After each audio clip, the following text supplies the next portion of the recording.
Hello and welcome back to my channel. My name is Stephen. I am a traditionally published fantasy author. Today I'm going to be doing another monthly Q&A, answering your questions, and then after that I'll get on to dissecting some more information. I can't really call it advice because it's just nonsense that people have posted about traditional publishing, their thoughts, their theories, their feelings of what they are owed and expected, and we'll get into the weeds on that. So there might be some salty language.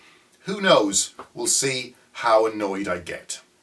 These first few questions were sent in via the community tab, so if you have any questions about writing, traditional publishing, the industry, getting an agent or anything like that, there's a new post in the community tab now, so you can go there, post any questions, and next month I will get to them. So this question came from Chuck. He said, "We know it's hard to get published, so how hard is it to stay published? Could I give you some ideas about the numbers of sales someone would need to make to be fairly comfortable that we'd offered another contract? And also, how important, if at all, is the opinion of professional book reviewers in landing a new contract?" Okay, so I'll do the last one first.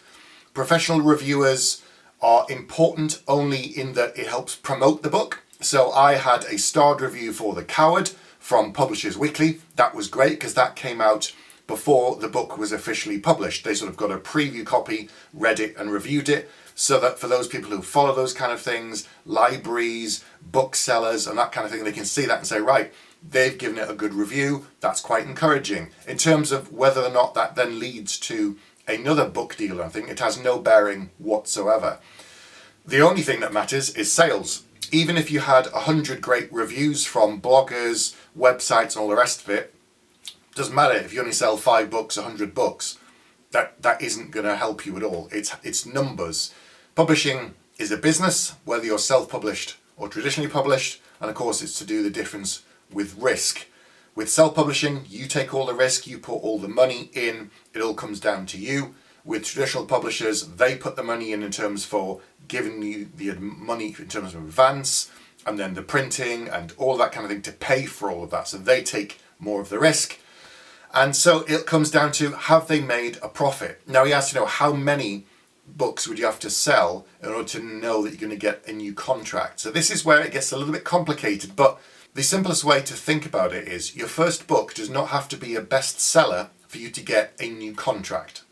Equally, you don't have to earn out your advance in the first couple of weeks or even the first couple of months to get a new contract. It could be that your book sells fairly well in terms of what else is going on in the market, in terms of books that are similar to yours, in terms of the genre and roughly the subgenre that you sit in terms of how it's going for that time of the year, and indeed the whole of that year. Sales might go up and down depending upon the time of year, bank holidays, larger world events, whatever it might be. So if your book is selling fairly well, and they can project that in 2 years, perhaps if sales hold steady according to how they project, because they rise and fall according to different things, that you would make a good return, or at least go most of the way to earning back the money, then you'd get another deal. One true fact is there are many traditionally published books on their first deal that don't earn out. They just don't make enough sales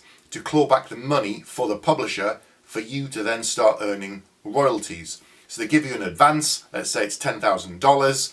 You have to sell so many books so that they're in profit. Then the publisher will start getting money on top, and then you start getting royalties. You don't get any more money from the publisher until you've cleared the advance. And every sale chips away at that amount. So you don't have to have cleared that whole $10,000 for the publisher to say, yes, we'll get a new contract. They don't wait for it to kind of tick over the $10,001 before they say, yep, right, now we'll give you a new contract. It just doesn't work that way. If your book is selling reasonably well in the market against the competition, it's getting good reviews, it's getting good feedback, and people are talking about it, then your publisher might come to you and say, right, we'd like to do another book deal with you. Assuming, say, that your first deal was just for one book.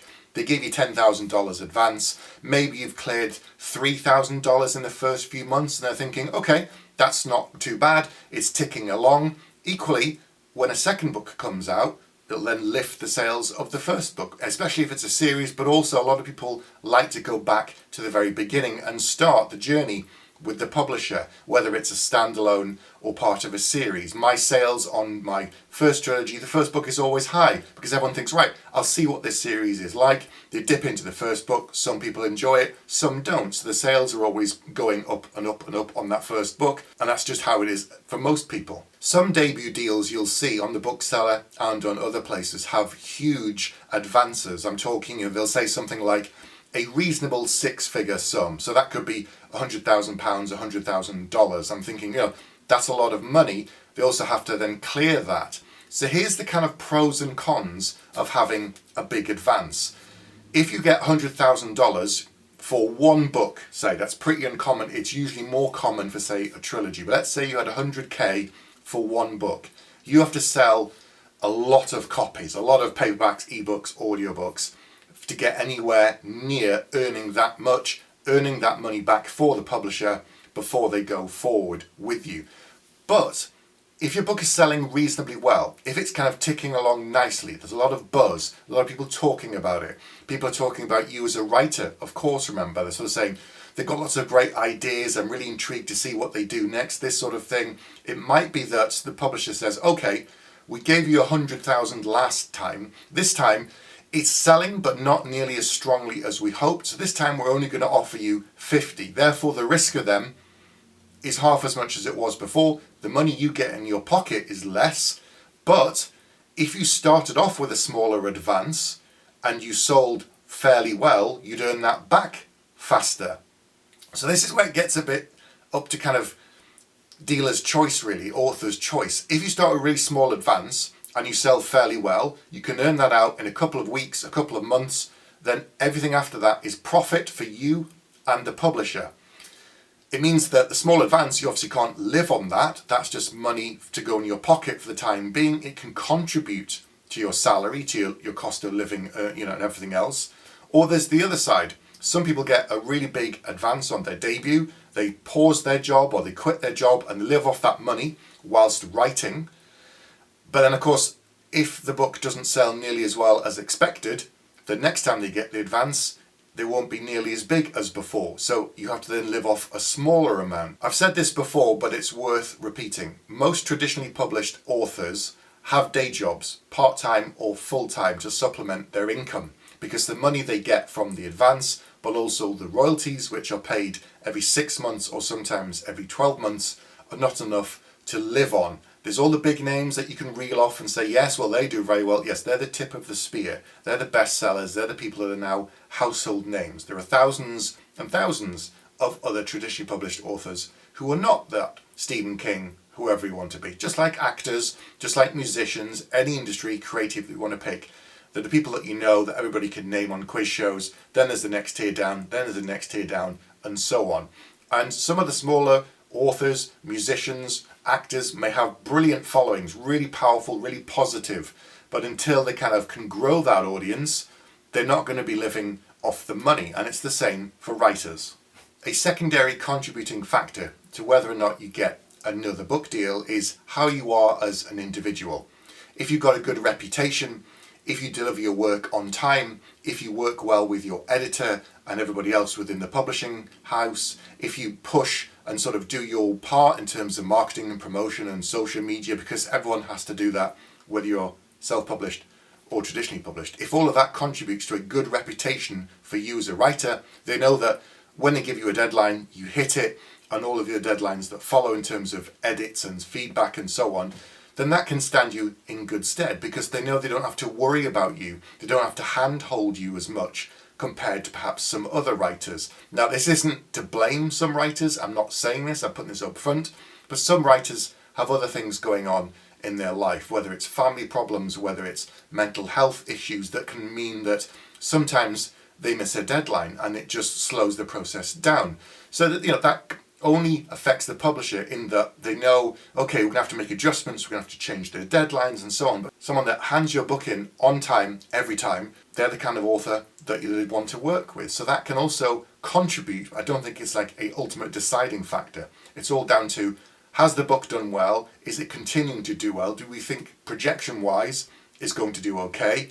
Yes, okay, next time they might offer you a smaller advance, which hopefully, if it's sold at the same rate as the previous book, it would clear that much faster, because it could be half as much or a third as much as the original advance. Then that's good. It'll build the audience, it'll build awareness, it'll get more people interested in your work, and sales on the second book will raise the sales of the first book. If people enjoy it, they'll go back and explore all of your other work. And that's really, really good. That's what you want, people to get interested in you as a person and to follow all of your work and say, right, so-and-so's got a new book coming out, brilliant. And they start tracking all this kind of stuff and you build your audience. So it is difficult to get published, and it's probably equally difficult to stay published, I would say, because you have to be producing work regularly, on time, every time, and grow your body of work, grow your audience, and all of that will hopefully contribute to more sales and to keep you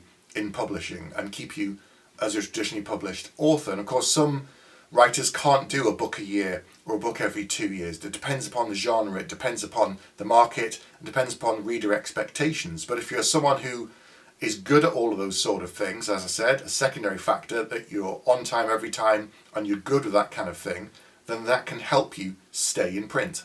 The next question came from Rebecca. She asked, she's curious about my favourite kind of scenes to write. Are they action scenes, conversations, building dread, all of the above? And are there any kind of scenes that I'm less keen to write and I go back and fix later on? People have spoken about my books in the past and said they like the action scenes, like the battle scenes. I seem to be quite good at doing that kind of thing. And so people kind of assume they're my favourite scenes. I do enjoy them, but they're probably not my favourite scenes to write. The difficulty is every time you do a battle scene, every time you do a fight, you have to try and do something different. Otherwise it becomes repetitive for me, but also for the audience. So it's finding new ways of doing things that can be tricky. My favourite scenes are probably character moments where something's revealed, or I'll be building things in the background, dropping little Easter eggs, planting small seeds, and I get to the point where I can reveal something to the reader, but also to the characters that's been there all along. If you look back, it's not one of these moments where people go, hang on, there's no foreshadowing, that made no sense whatsoever. I like that kind of thing of drip feeding information and having a reveal that things I've paid off earlier in the book or even earlier in a series come to fruition, and those are really rewarding for me as a writer, but hopefully for the audience as well, if they've been paying attention. If you skim the book, then you're going to miss all sorts of things going on, but rewarding readers who are focused and are actually reading material, that's what I really enjoy doing. Alright, now we get into the advice section and information from people online, the things that they've been seeing. Let's dig into that. One thing that I saw was someone said that publishing companies are a barrier to publishing. There's always something they want you to change. Well, the short answer to the second question is yes, there will be something they want you to change, because no book handed in is ever perfect. It will always need editing. And as to them being a barrier, they sort of have to be, in as much that if the book is crap, they're not going to put it out in the market, because they're not going to make any money. The publisher is a business. The readers are going to hate it. They're going to say all the things that are wrong with it. So they have to be a sort of quality marker in terms of, is this financially viable? Are the readers going to enjoy it? Because they know the audience fairly well. Now, they do sometimes get some things wrong, which I'll come on to later with another question. But for the most part, they understand their industry better than anybody else, because they work in it day in and day out for years at a time. And over time, they build up a lot of information, not only about the reader, but peaks and troughs, about trends, about fashions that they keep track of that have come and gone back and fade into the distance. And it's the same in every other medium. You look at films, I've said this before, you look at westerns. There was a period in the 60s and 70s where western films were very popular, and then the bubble burst, they fell out of fashion. At the moment now, superheroes are very, very popular in cinema. All the big blockbusters, for most part, are IP connected stuff, doing science fiction and fantasy content, or it's the Marvel and DC kind of movies. But the time will come when the bubble will burst and they'll become less common. There'll still be some, just as they are with westerns, and it's the same with publishers. They know what books are doing well. They know if you bring a book and it's exactly the same as 100 others that they've seen at the moment. The market could have reached saturation.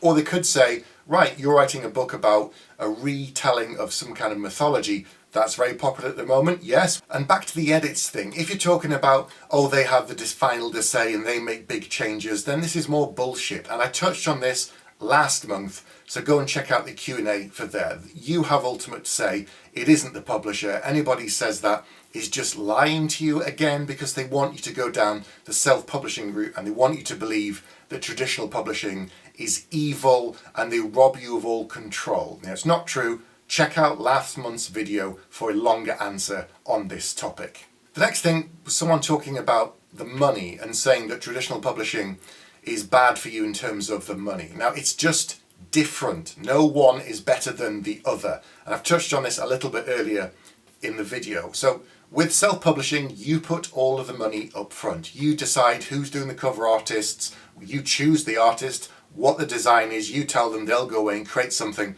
according to your specifications. You choose which editor you want, who's going to work on your book, a proofreader, and you pay them. And it all comes out of your pocket. You need to have the money up front. With traditional publishing, you don't pay for any of that. The publisher does. And therefore, they've also given you money as an advance to go and work on the book. They give you the money to buy the book from you initially, to get the publishing rights, not the IP rights, not the adaptation rights. That's also nonsense. They're paying you for the book, worldwide or Commonwealth English language rights, which entitles them to print and sell the book in paperback, ebook, audiobook, sometimes hardback, anywhere in the world in the English language. Any other languages would have to be done with another publisher and so on. But this means they get to print the book and sell it.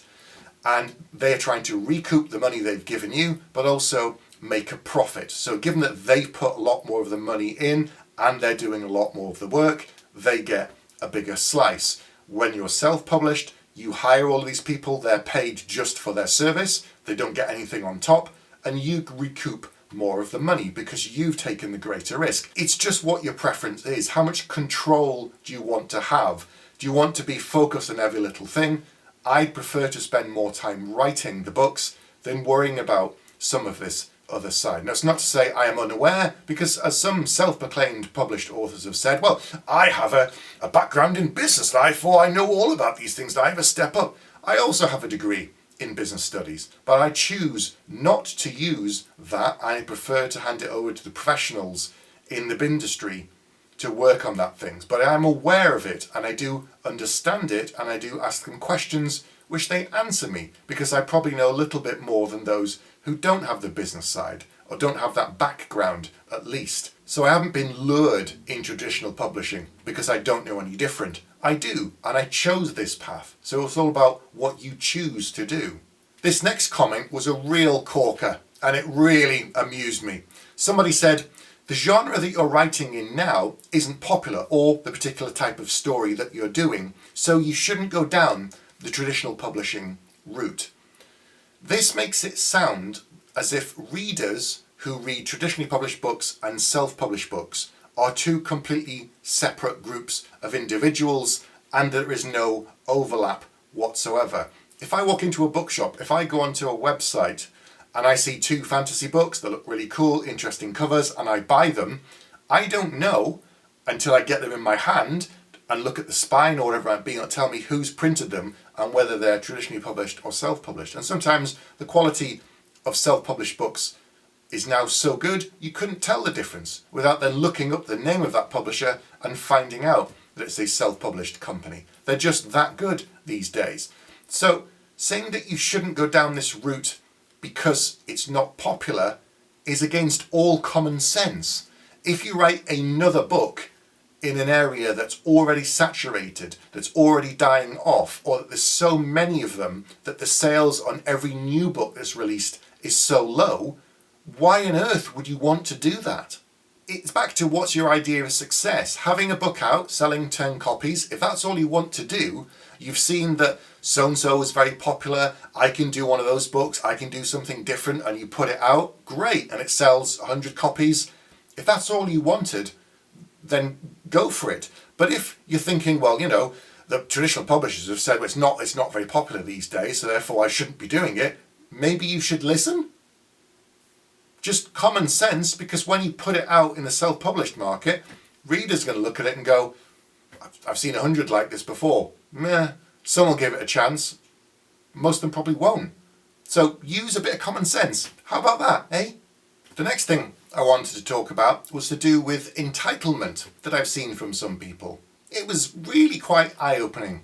One particular authortuber, quite a small one, so I'm not really picking on them, but I feel I've seen other people talk about this too. And one person was sort of saying they were complaining about getting a form rejection, or that when they'd sent it out to some agents, some of them sort of say, if you haven't heard by this many months, assume it's a standard no, and that they just haven't got time. And I know that some people get frustrated recently because they just get completely ghosted by agents. They have no kind of feedback that sort of says, if you haven't heard from us in X number of months, it's a no. They just get complete radio silence, so they have to assume it's a no. And I get that that's frustrating. The same person then went on to say, when I do get a form rejection, I don't like it because it doesn't tell me anything about why it's rejected. But then the same person went on to say, oh, but I understand that agents are busy, but I feel I deserve to know the reason why. Okay, let's get into it. So, here's some facts. Traditional publishing is slow. Yes, that's a fact. Self-publishing is much faster. You can get out a book in a few months if you really want to, and you're determined and committed. Agents are very, very busy. That's also a fact. A lot of them have a lot of submissions, people sending in books all of the time.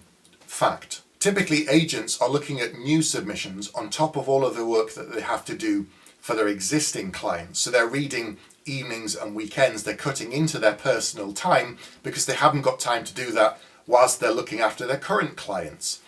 This is why sometimes agencies will sort of say, we're currently closed for submissions. So when you're going to submit, check the website, check the social media first to make sure that they're open. And the reason they close is to try and get down the backlog of the submissions that have been sent in. So it's first come, first served. So if you sent yours in 6 months and someone sent theirs in 2 weeks ago, they'll start with the oldest emails and just keep working the way forward.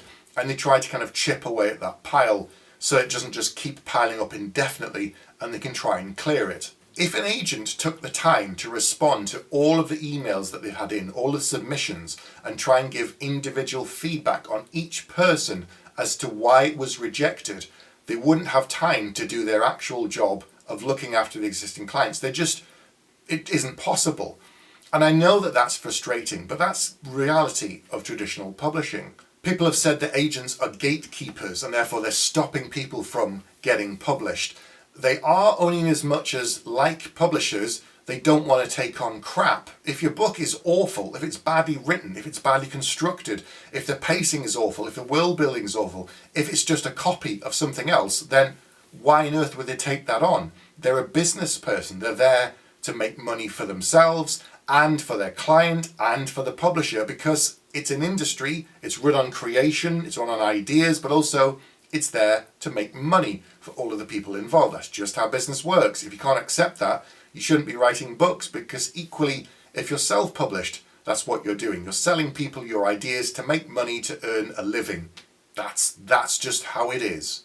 And people have said that agents are ruthless. I don't think they are. I think they know the industry. I think they're trying to find the lumps of gold that's been sent in.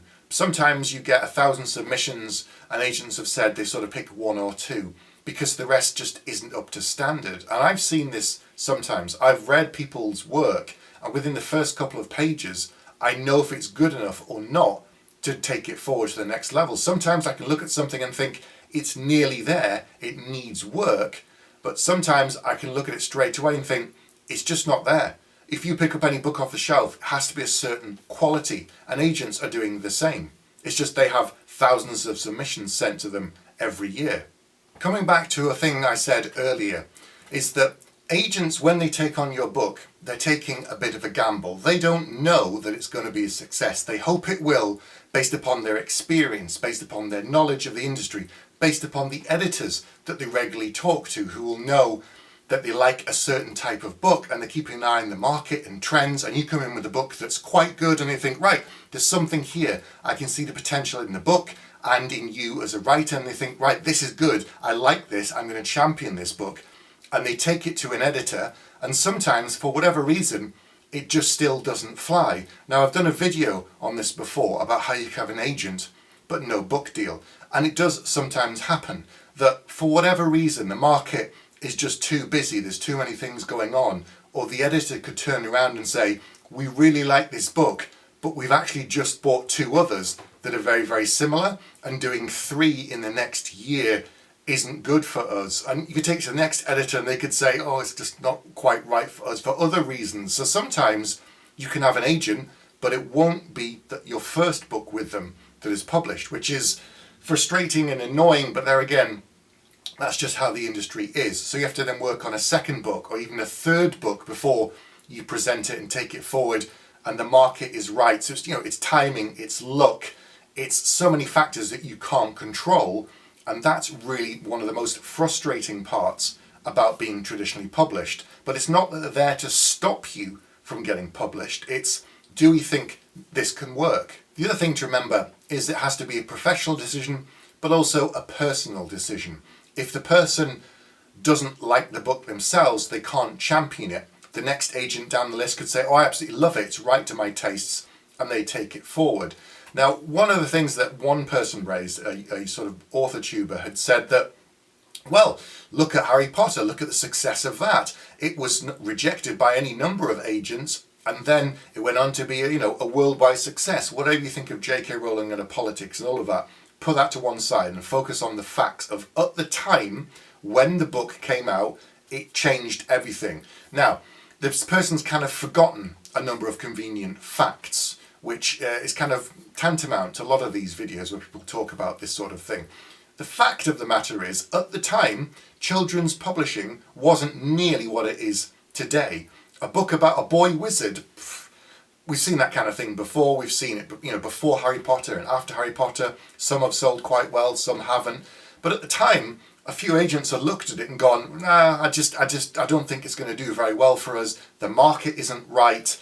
It's not going to do well. Then it got to the next agent down the list, and eventually someone said, oh, yes, there's something here.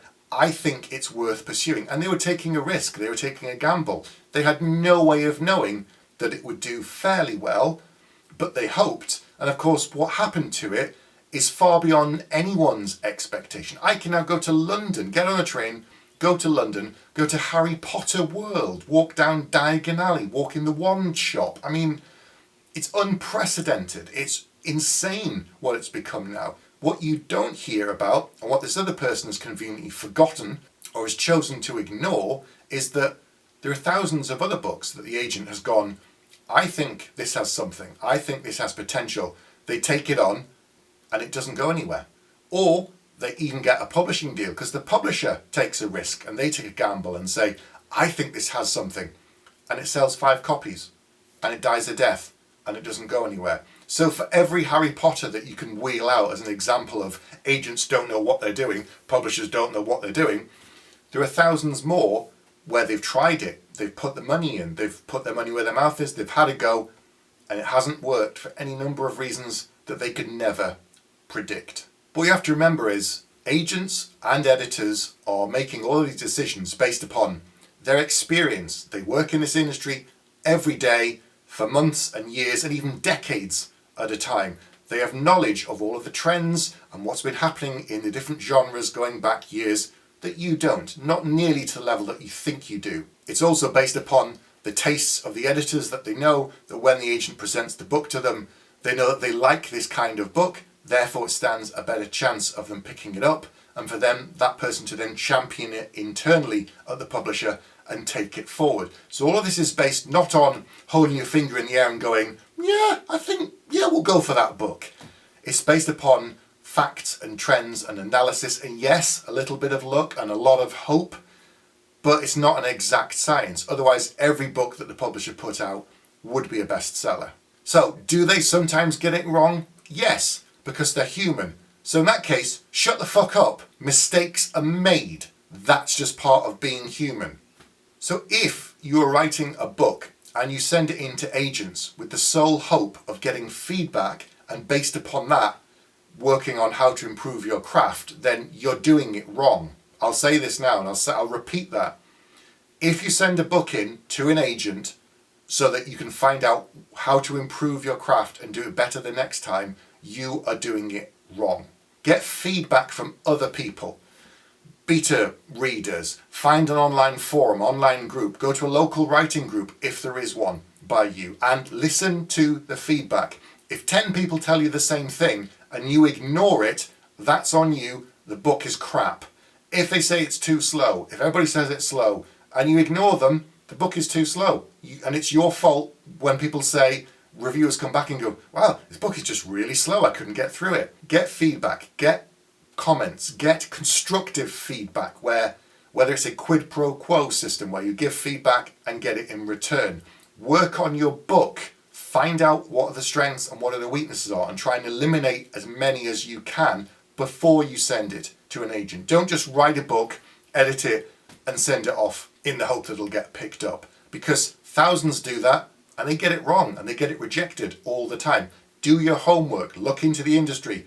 I've done a video on knowing your genre. Go and look at that. Publishing is a gamble. Traditional publishing or self-publishing, it's all a gamble. You do the best you can based upon experience, based upon knowledge. Sometimes it works out and sometimes it doesn't. There's a lot of factors you can't control depending on whichever route you go down, and that's just a part of life, a part of accepting the unexpected and just hoping for the best. Getting published is difficult. Staying published is difficult, whether you're traditionally published or self-published. If you love writing, then you should go for it. You should try whichever route you prefer and work on your craft, work on the books, get better, get feedback, and keep writing more books, because that's the only other way you're going to get better. Writing one book and then shopping that same book around for 20 years. I've seen people do it. They sort of say, the hours I've put in means it's worthwhile, means that it's a good book. That's not a guarantee. You might think it's good. If other people tell you it needs work or it's just not there, maybe you need to put the idea down and go on and try something else. There are very few authors that make their money and live comfortably off one book. It's off a body of work. So even if you have a really good first book, you're probably not going to be a millionaire. 99.99% of people are not. They may get a comfortable life once they build up a body of work and a number of books, and then you have multiple sources of income trickling in. And that's what most people are working towards. If you're expecting to be the next household name, then you're really going to get a shock, because you're just not going to be. So, more blunt advice. If you can't accept it, I'm sure I'll see some dislike buttons coming soon from those people who think they know better. But, you know, I've got a body of work, I've got experience, it's all there behind me. You can go and look it up online. I'll do another one of these next month, so any questions, send them in. Don't forget to check out the links below. There's stuff there to my writing ebook for more writing advice, the Discord, private writing forum. There are links to agent websites, writers and artists and that sort of thing, and how to avoid dodgy agents who try to rip you off. That's all I'm going to talk about this week, but I'll be back next week with another video.